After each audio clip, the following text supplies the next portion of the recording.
아멘이십니까? 정말 여러분 안에 하나님의 평안과 하나님의 그 평화가 함께할 수 있기를 간절히 소원합니다. 예수를 왜 믿냐고 묻는다면 아마 저는 두 가지 핵심 단어를 말할 것 같습니다. 예수 안에 생명이 있고요, 예수 안에 평안이 있습니다. 정말 그분을 만난 자들은요, 그 생명을 누리게 될 것이고요, 그 평화를 살아내게 될 줄로 믿습니다. 여러분, 관계의 평화도 중요하지만 누구 안의 평안도 중요합니까? 내 안의 평안도 중요합니다. 그런 점에서 한번 여러분, 이번 한 주 동안에 여러분과 예수님과의 거리가 한번 점검될 수 있었으면 좋겠습니다. 하나님과의 여러분의 거리가 한번 점검될 수 있었으면 좋겠습니다.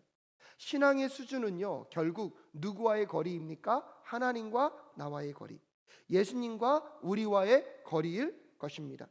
하나님과의 관계가 친밀하고 하나님과의 관계가 깊어지면 깊어질수록 우리에게 많은 열매들이 맺혀지는데, 그 중에 하나의 열매가 평안이라고 할 수 있습니다.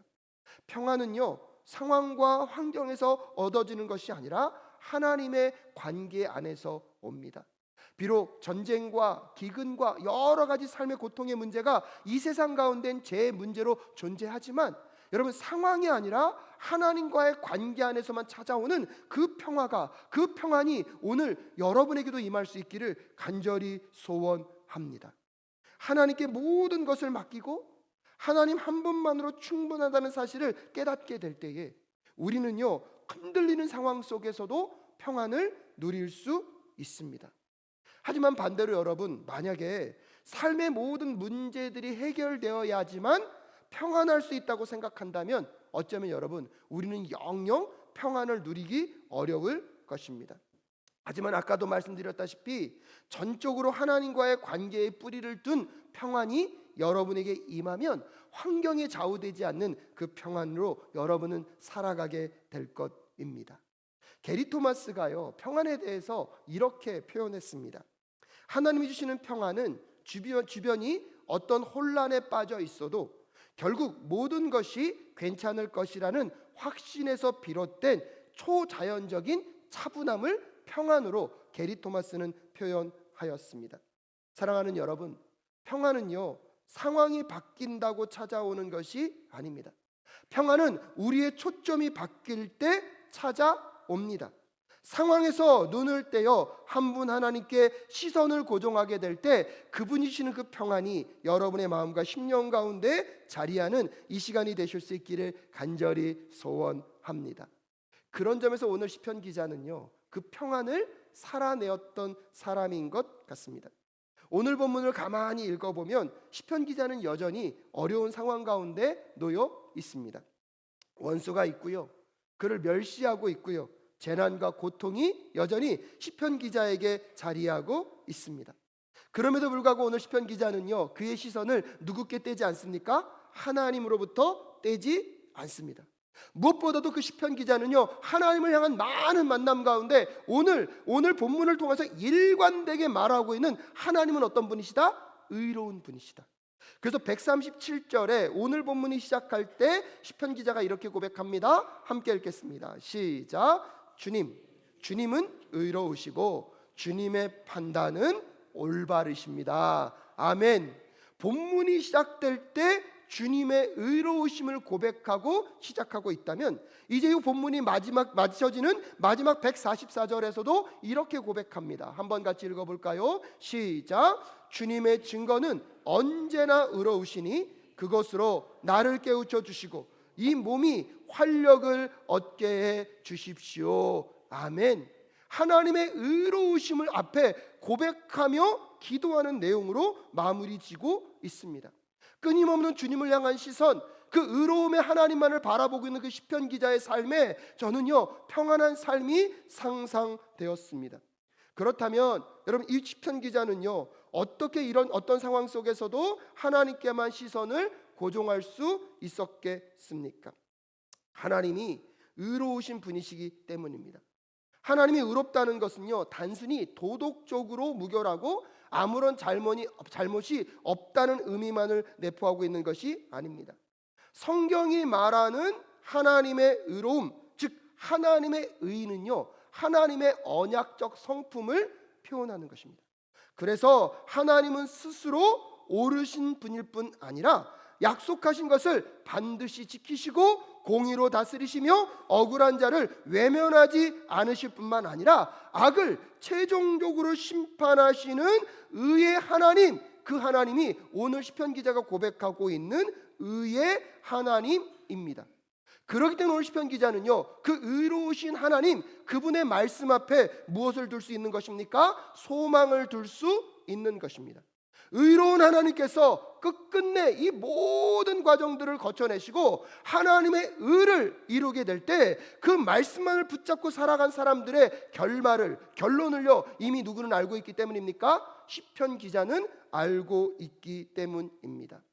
그렇다면 여러분, 하나님이 의로우시다는 것을 정말로 믿는 사람들은요 어떠한 삶을 살아가게 될까요? 여러분, 첫 번째로 한번 같이 읽어볼까요? 함께 읽겠습니다. 시작. 하나님만이 언제나 옳습니다. 아멘이십니까? 여러분, 하나님이 의로우신 분이시고 그분의 말씀이 의롭다는 것을 정말로 믿는다면 우리의 관점이요 다른 건 없습니다. 누구만이 옳습니까? 하나님만이 옳다는 그 고백을 갖고 살아가는 것입니다. 137절에 이런 말씀이 있습니다. 함께 읽겠습니다. 시작. 주님 의로우시고 주님의 판단은 올바르십니다. 아멘. 시편 기자는요 상황이 힘들고 어려운데 그 힘들고 어려운 상황을 먼저 말하지 않습니다. 오히려요 시편 기자는요 상황보다 누가 먼저 앞에 계세요? 하나님이 앞에 계세요. 그렇기 때문에 주님은 의로우신 분이라는 누구를 향한 고백이요? 하나님을 향한 고백을 먼저 하고 있습니다. 사랑하는 여러분, 신앙은요 감정에서 출발하는 것이 아닙니다. 신앙의 크기는요 내 안에 있는 확신과 비례하는 것이 아니라 신앙은요 우리의 믿음의 대상이 누구인지를 아는 것에서 시작합니다. 우리가 믿는 그 하나님이 어떤 분이신지를 알게 될 때, 그분이 어떤 일을 행하시는 분인지를 우리가 마음으로 믿고 받아들일 때 우리는 전적으로 그분을 신뢰할 수 있고 그분을 의지할 수 있습니다. 하나님이 누구신지 어떤 성품인지 알게 될 때마다 여러분 그분을 신뢰하고 그분을 가장 우선순위에 삼을 수 있었던 그 시편 기자의 고백이 오늘 우리의 고백될 수 있기를 간절히 소원합니다. 무엇보다 오늘 시인은요 하나님의 여러 성품 중에서 특별히 어떤 성품을 이야기하고 있습니까? 의로움, 의에 대한 이야기를 계속해서 하고 있습니다. 하나님이 의롭기 때문에 하나님은요 모든 판단에 있어서 옳다라고 고백할 수 있는 것입니다. 상황이 내 기대와 내 원함과 다르다 할지라도요 이 모든 것들을 누가 주관하고 계시다면, 하나님이 주관하고 계시다면 여러분 하나님은 옳습니다. 정말 이걸 고백하셔야 됩니다. 왜냐하면 이 관점으로요 우리는 세상을 보아야 하고요 이 관점으로 우리의 삶을 해석해 낼 수 있어야 하기 때문입니다. 출애굽기 34장 6절과 7절에 보면 하나님에 대해서 이렇게 하나님이 소개하십니다. 한번 같이 읽어볼까요? 시작.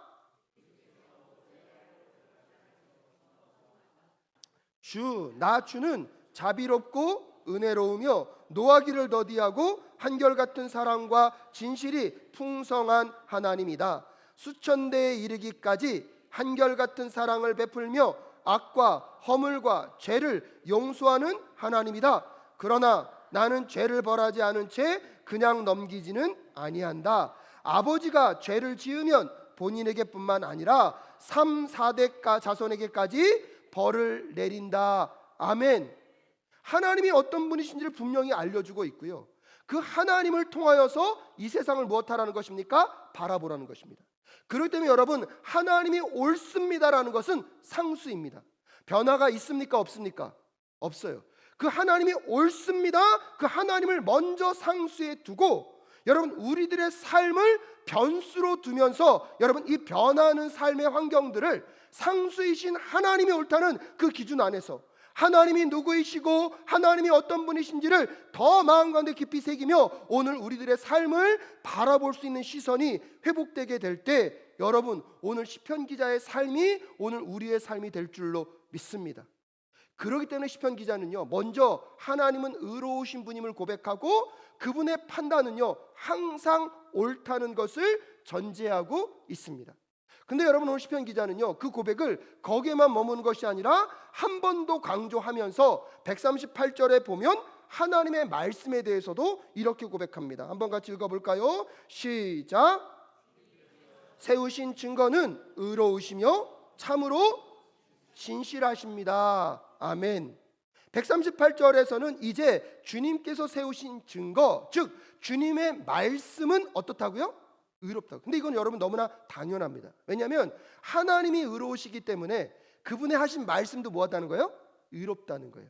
여러분, 어떤 대상을 우리가 신뢰한다면 그 대상만 신뢰합니까? 그 대상이 말한 것도 신뢰합니까? 여러분, 여기서 잘 기억하십시오. 말씀과 하나님은 구별될 수 있을까요? 없을까요? 없어요. 말씀이 곧 하나님이고요, 하나님이 곧 무엇입니까? 말씀입니다. 그래서 오늘 여러분이 읽고 있는 이 성경의 권위는요 어디서 오는 것입니까? 하나님께로부터 오는 것입니다. 하나님을 믿는다면 무엇을 믿어야 됩니까? 말씀을 믿어야 되고요, 하나님을 인정한다면 이 말씀의 권위 앞에 여러분과 제가 함께 무릎을 꿇어야 하는 것입니다. 그런데 오늘 시편 기자는요 주님께서 세우신 증거는 의로움과 동시에 참으로 어떻다고요? 진실하다고 이야기하고 있습니다. 여기서 말하는 이 진실하다는 정보가 정확하다는 것만 의미하는 것이 아니라 한결같이 변함이 없고 성실하고 자신의 삶을 맡겨도 배신하지 않으시는 하나님의 신실함을 나타내고 있습니다. 그렇기 때문에 여러분, 오늘 시편 기자는요 주님께서 세우신 그 말씀이 의로울 뿐만 아니라 그 말씀은 참으로 진실하여서 그 말씀대로 살아가게 되면 그 말씀이 우리를 배신할 수 있습니까? 없습니까? 없다는 것을 분명히 우리에게 알려주고 있습니다. 그렇기 때문에 사랑하는 여러분, 우리가 매일 성경을 읽고 묵상하며 그 말씀을 따라가야 할까요? 그러지 않아도 되겠습니까? 반드시 따라가야 합니다. 하나님은 의로우신 분이기 때문에 그분은 잘못된 것을 행동할 수 없는 분이기 때문에 하나님이 항상 올바름으로 그 말씀을 신뢰하고 그 말씀에 순종하며 살아가기 위하여서 우리는 여러분 날마다 말씀 앞에 하나님의 뜻을 묻고 하나님의 그 계획을 발견하며 순종하며 나아가는 삶을 살아야 함을 잊지 마실 수 있기를 주님의 이름으로 축복합니다. 그래서 여러분, 오늘도 제가 간절히 바라는 것은 여러분이 이 설교를 기억하는 것이 아니라 무엇을 기억해야 됩니까? 말씀을 기억하셔야 돼요. 여러분, 오늘 제가 부족한 가운데 말씀을 전하지만 그 가운데 여러분이 만약에 깨닫게 하는 게 있으면 제 실력입니까? 말씀의 능력입니까? 이걸 잃어버리면 안 돼요. 근데 여러분, 오늘날은요 너무나 메신저에게 집중되어 있어요.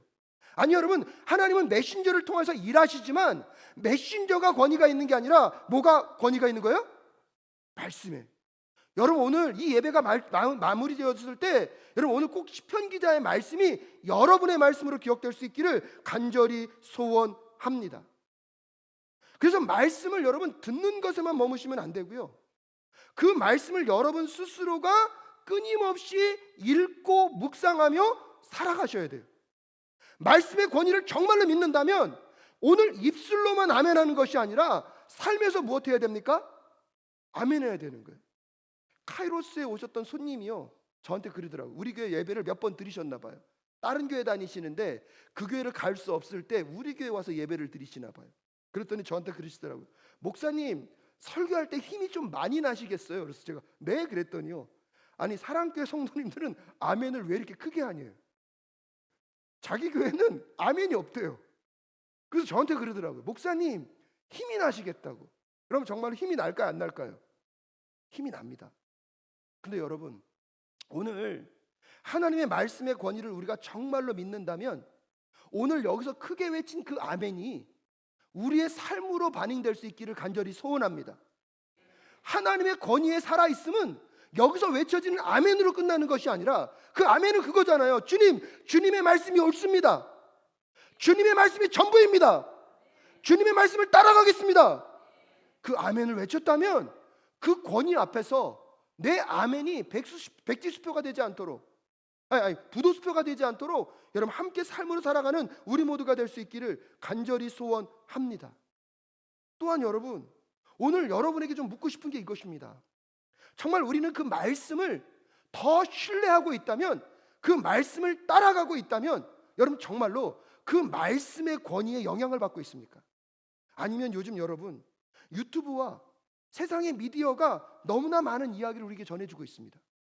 그래서 오히려 그런 이야기에 우리가 더 많은 영향을 받고 있고, 그 미디어와 그런 유튜브를 통하여서 내가 강의도 듣고 설교를 듣는 것으로 혹시 여러분의 신앙생활이 그냥 다 되었다고 생각한다면 한 번 더 고민하셨으면 좋겠습니다. 그 미디어와 유튜브로 듣는, 아니 이렇게 지금 설교를 듣는 것에만 머물지 마시고 여러분 이번 주만이라도 직접 말씀을 펴고 그 말씀의 문자와 텍스트와 가운데 함께 하시는 하나님을 꼭 만나시는 여러분 되실 수 있기를 간절히 소원합니다. 왜? 그 말씀이 정말 옳기 때문에. 우리가 중요한 것은 사람의 메시지가 남는 게 중요한 것이 아니라 오늘 이 말씀 속에서 우리에게 말씀하시는 누구의 말씀을 들어야 돼요? 하나님의 말씀을 들어야 된다는 것입니다. 여러분 그렇기 때문에 오늘 이 말씀을 여러분 스스로가 남이 말하는 것을 듣고 은혜 받는 것도 중요하지만 거기에 머무는 것이 아니라 내가 말씀을 펴서 그 말씀을 읽고 그 말씀 속에 우리에게 다가오시는 그 하나님의 성품, 그 하나님을 함께 고백하며 나아가는 우리 모두가 될 수 있기를 간절히 소원합니다. 그 말씀이 옳기 때문에요, 그 말씀이 내 마음과 생각을 비추오게 될 때 여러분 내 판단도요 말씀 앞에 다시 판단받는 은혜가 있을 수 있기를 간절히 소원합니다. 왜냐하면 하나님만이 옳기 때문입니다. 그렇다면 하나님의 말씀만이 옳기 때문에 날마다 우리의 모든 생각들을요 그 말씀 위에 올려놓고 하나님이 말씀하시는 그 판단 앞에서 우리가 다시 수정되어지고 교정되어지는 이번 한 주가 되실 수 있기를 간절히 소원합니다.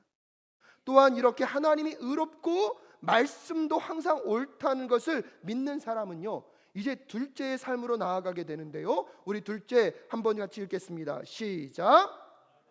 말씀을 더 신뢰하고 사랑합니다. 아멘. 우리 139절 말씀 함께 읽겠습니다. 시작. 내 원수들이 주님의 말씀을 잊어버리니 내 열정이 나를 불사릅니다. 아멘. 시인은요 자신의 열정이 자신을 무엇한다고 얘기하고 있습니까? 불사른다고 얘기하고 있습니다. 근데 여기서 여러분 열정이라고 번역된 단어의 원어의 뜻에는 두 가지 의미가 있습니다. 열정, 열심이라는 뜻도 있지만 질투, 시기라는 뜻도 있어요. 오늘 시인이 말하는 것은요 원어에 가까운 뜻은요 시기와 질투가 불같이 일어난 거예요. 근데 이것은 자신이 무시당했기 때문에 자신이 억울해서 나오는 그런 감정이 아니라 원수들이 누구의 말씀을 잊어버렸기 때문입니까? 하나님의 말씀을 잊어버렸기 때문입니다. 하나님의 말씀을 잊어버리고 무시했다는 것은요 누구를 무시한 것입니까? 하나님을 무시한 것이죠. 즉 하나님을 향한 그 무시 때문에 오늘 하나님이 모욕당하는 그 모습을 바라보면서 오늘 시편 기자의 마음 가운데는 무엇이 올라오고 있습니까? 거룩한 질투, 거룩한 그 마음이 그를 여러분 불사르고 있다라고 표현하고 있습니다. 제가 여러분께 말씀드렸지만 저희 아버님은 농사를 지으셨습니다. 그렇지만 삶이 가난한 분은 아니셨습니다. 그래서 근데 아버님은요 옷 입는 거에 별로 관심이 없으셨어요. 그리고 이 땅을 일구면서 사는 것에 대한 자부심이 있으셨거든요. 나무를 키우시면서 그래서 내가 이 세상에 공기를 정화시키는 일을 감당하고 있다는 것에 굉장히 자부심을 느끼면서 열심과 성실의 아이콘의 대표적인 명사는 아마 저희 아버지셨을 것입니다. 그런데 가끔씩 식사하실 때 누나가 일하시는 백화점에 갔다고 말씀드렸잖아요. 그럼 백화점에 갈 때마다 백화점 직원이 친절하기도 했지만 항상 친절한 것은 아니었습니다. 주변 분들의 시선이요 아버지를 바라보는 시선이 때때로는 그렇게 곱지 않을 때도 있었습니다. 여러분 만약에 백화점 직원들이나 주변 사람들이 우리 아버지께 무례하게 행동하거나 우리를 무시한다고 하면 아들인 제 입장에서 여러분 분노가 일어나겠습니까? 안 일어나겠습니까? 당연한 거 아닙니까? 내 아버지를 모욕하는데 내 아버지를 향하여서 하지도 않은 일을 했다고 말한다면 어느 자식이 마음이 편할 수 있겠습니까? 여러분 오늘 시편 기자가 하고 있는 마음이 그거입니다. 하나님은 옳고 항상 의로우십니다. 아멘. 여러분, 그런데 그 하나님이 세상 사람들로부터 모욕을 당하고 무시를 당하는 것에 대해서 오늘 시편 기자는요, 마음 가운데 무엇이 일어나고 있는 것입니까? 거룩한 질투가 일어나고 있는 것입니다. 사랑하는 여러분, 우리가 하나님의 의로우심을 안다면 그 하나님의 말씀이 무시당하는 세상을 향하여서 오늘 이 거룩한 질투가, 이 거룩한 시기가 일어날 수 있기를 주님의 이름으로 축복합니다. 근데 여러분, 여기서요, 시편 기자가 그런 감정이 그를 감싸 안고 있는데 굉장히 멋지게 이것을 대응합니다. 여러분, 저는 오늘 이 거룩한 질투와 이 거룩한 열정 앞에 오늘 시편 기자가 어떻게 반응하고 있는지를 여러분 한번 잘 살펴보시면서 이번 한 주 우리의 삶이 이랬으면 좋겠습니다. 여러분, 140절 말씀 한번 같이 읽어볼까요? 시작. 주님의 말씀은 정련되어 참으로 순수함으로 주님의 종이 그 말씀을 사랑합니다. 아멘. 여러분, 시인은요, 세상 사람들이, 그 원수들이, 아니 하나님을 믿는다고 하면서도 말씀을 무시하는 사람들을 바라보면서 마음 가운데 무엇이 일어났습니까? 거룩한 시기, 거룩한 열정으로 불타오르고 있을 때 그들을 향하여서 지적하지 않습니다. 너희들이 어떻게 그렇게 할 수 있어라고 싸움을 거는 것이 아니라 오히려요, 주님의 말씀은 정련되어 참으로 무엇함으로? 순수함으로. 주님의 종이 그 말씀을 무엇한다고 얘기하고 있습니까? 사랑한다고 이야기하고 있습니다. 특별히 여러분, 주님의 말씀은 정련되어 참으로 순수하다는 이 표현은 무엇을 의미합니까? 아까도 말했지만 정확한 정보만을 주고 있는 것이 아니라 여기에는요, 정확성과 더불어서 정결함이 포함되어 있습니다. 즉 하나님의 말씀은요, 한 점에 오점도 없는 정확한 하나님의 말씀일 뿐만 아니라 하나님의 말씀이기 때문에 그 말씀은 정결하다는 거예요. 죄나 거짓이 있을 수 있습니까? 없습니까? 없다는 거예요. 그게 하나님의 말씀임을 오늘 시편 기자는 고백하고 있습니다. 여러분, 이 세상은요, 정보만 정확하면 진실이라고 생각해요. 아니요, 하나님의 말씀은요, 정보만 정확할 뿐만 아니라 그 정보가 갖고 있고 그 내용이 갖고 있는 그 내용 안에 무엇이 없어야 돼요? 죄도 없어야 되고요, 거짓도 없어야 돼요. 여러분, 세상의 이야기를 잘 들어보십시오. 말은 그럴듯하게 하지만 논리는 그럴듯할 때가 많지만 탐욕과 두려움이 섞인 말들이 세상에 너무나 많이 있습니다. 도덕을 말하지만 실제로는 권력과 조작을 추구하는 말들도 많고요, 겸손을 말하지만 결국은 자기 과시로 흐르는 말들로 넘쳐납니다. 이 많은 말들 가운데 우리도 모르게요, 우리들의 가치관과 우리의 마음을 흔들고 빼앗길 수 있습니다. 오늘 시편 기자가요, 세상 사람들이 하나님의 말씀을 무시하고 하나님을 멸시하는 그 순간에도요, 시편 기자는요, 하나님의 말씀이 무엇인지를 더 분명하게 생각하고 있습니다. 아버지의 말씀은 정확할 뿐만 아니라 거룩성을 담고 있다, 그 정결함을 담고 있다. 여러분, 그러기 때문에 하나님의 말씀을 무시하는 사람들을 향하여서 오히려 그는 무엇을 선택합니까? 하나님의 말씀을 더 무엇하겠다고요? 사랑하겠다고. 그 하나님의 말씀을 사랑한다는 것은 무엇을 의미합니까? 여러분, 그의 마음과 심령 가운데 세상 사람들처럼 겉만 번지란 말을 하는 것이 아니라 하나님이 말씀하신 그 말씀을 따라 우리의 죄악과 거짓을 걷어내고 하나님의 말씀처럼요, 그 말씀을 따라 순종함으로 진실하고 거짓 없는 그 삶으로 나아가고 있는 시편 기자의 그 고백이 오늘 우리의 고백될 수 있기를 간절히 소원합니다. 그래서 여러분, 말씀 묵상이 우리에게 왜 필요한 것입니까? 다시 반복해서 말씀드리면 성경을 읽고 묵상하는 것은 단순한 종교적 습관이 아닙니다. 여러분, 말씀 묵상을 통하여서 우리의 언어가 정화되어야 하고요, 우리의 마음의 질서가 새로워져야 합니다. 말씀을 통해서 하나님을 알고 하나님이 옳다는 것을 온전히 인정하고 하루를 시작하는 것이 매우 중요하고요, 말씀은 우리의 감정과 사고를 씻어낼 뿐만 아니라 거짓과 과장과 자기 합리화를 드러냄으로 인하여서 우리 안에 온전한 그 순결하고 거룩한 주의 말씀으로 우리를 다시 무장시키는 역사가 말씀 묵상의 은혜 가운데 임한다는 사실을 여러분 꼭 기억하실 수 있기를 주님의 이름으로 축복합니다. 그래서 여러분, 하나님을 사랑하십니까? 하나님의 말씀을 사랑하십시오. 하나님의 말씀을 사랑하신다면 여러분, 날마다 말씀을 묵상하며 그 말씀 앞에 내 자신을 노출시키셔야 됩니다. 그래서 그 말씀으로 내 사고의 틀이 깨어지는 것을 경험하셔야 되고요, 말씀 앞에서 나의 고집과 아집이 꺾어지는 것을 경험하셔야 합니다. 말씀 앞에서 내 분노가 정화되는 것을 경험해야 되고요, 말씀 앞에서 내 욕망이 굴복되는 것을 경험하며 나아가는 것, 그것이 하나님을 사랑하는 것이고 하나님의 말씀을 사랑하는 것임을 꼭 기억하실 수 있기를 주님의 이름으로 축복합니다. 사랑한다고 입술만으로 말하는 것이 아니라 사랑하기 때문에 그 말씀이 정확성뿐만 아니라 그 거룩성이 누구 안으로 들어와야 됩니까? 나의 안으로. 오늘 시편 기자는요, 하나님을 무시하는 세상을 향하여서 하나님의 말씀의 그 순전무결함을 고백함과 동시에 그 말씀을 무엇하겠다고요? 사랑하겠다고 고백하며 그 사랑으로 하나님을 변론하고 하나님을 증거하고 있습니다. 사랑하는 사랑교회 성도 여러분, 이번 한 주 동안 그 하나님의 말씀을 사랑함으로 하나님이 어떤 분이신지를 함께 증거하고 자랑하며 하나님을 무시하는 세상을 향하여서 우리 하나님을 드러낼 수 있는 우리 모두가 될 수 있기를 간절히 소원합니다. 그래서 마지막 세 번째로요, 시편 기자가 이렇게 결단합니다. 함께 읽겠습니다. 시작. 의로우신 주의 말씀이 소망입니다. 아멘. 우리 141절 말씀 함께 읽겠습니다. 시작. 미쳐나요 멸시는 당하지만 주님의 법도만은 잊지 않았습니다. 아멘. 여러분, 오늘 시편 기자가 하나님을 위하여서 그렇게 말씀을 사랑하고 살아가지만 그렇다고 세상이 인정하고 있지는 않은 것 같습니다. 오히려 시인의 처지는 미쳐나요 멸시를 당하고 있다라고 묘사하고 있습니다. 말씀을 사랑하며 살아가는 삶이 세상에서 성공과 부와 명예를 보장하지는 않습니다. 오히려 하나님을 위해서 최선을 다하여 사랑하며 살았지만 질병으로 고통당할 수 있습니다. 가난의 삶의 불편을 경험할 수 있습니다. 주변 사람들에게 인정받지 못할 수도 있습니다. 때로는요, 부당한 취급을 당할 때도 있고요, 오해를 받을 때도 많습니다. 하나님께 봉사를 많이 하는 분들이 칭찬과 격려도 있을 때도 있지만 오히려요, 많은 사람들의 오해와 여러분 또 다른 이야기 때문에 상처를 받을 때도 많습니다.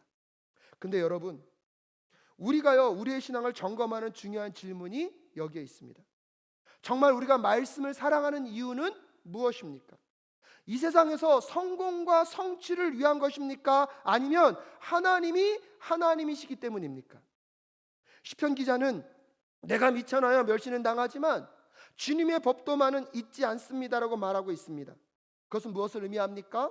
상황이 나를 규정하게 두지 않겠다는 것입니다. 사람의 평가가 나를 규정하게 두지 않겠다는 것입니다. 하나님의 말씀 안에서만 내가 누구인지를 잊지 않고 살아가겠다고 결심하며 오늘도 시편 기자는요, 그 말씀이 이루어질 그 소망을 바라보며 그 결과의 끝이 무엇인지를 이미 전제하며 하나님은 항상 옳습니다, 하나님의 의만을 바라보며 오늘도 그의 삶을 살아 나아가고 있습니다. 지금도 사람들은요, 예수님의 십자가의 사건을 두고요, 많은 사람들이 논쟁을 벌입니다. 예수님의 사역은 실패했다. 왜요? 십자가에서 뭐 하셨으니까? 죽으셨으니까. 예수님의 사역은 실패한 것이 아니라는 수많은 논쟁이 있습니다. 하나님의 말씀만을 따라 사셨던 예수님의 삶에는요, 여러분 엄밀한 의미에서 보면 부함도 없었고요, 세속적 성공, 그 성취도 없었습니다.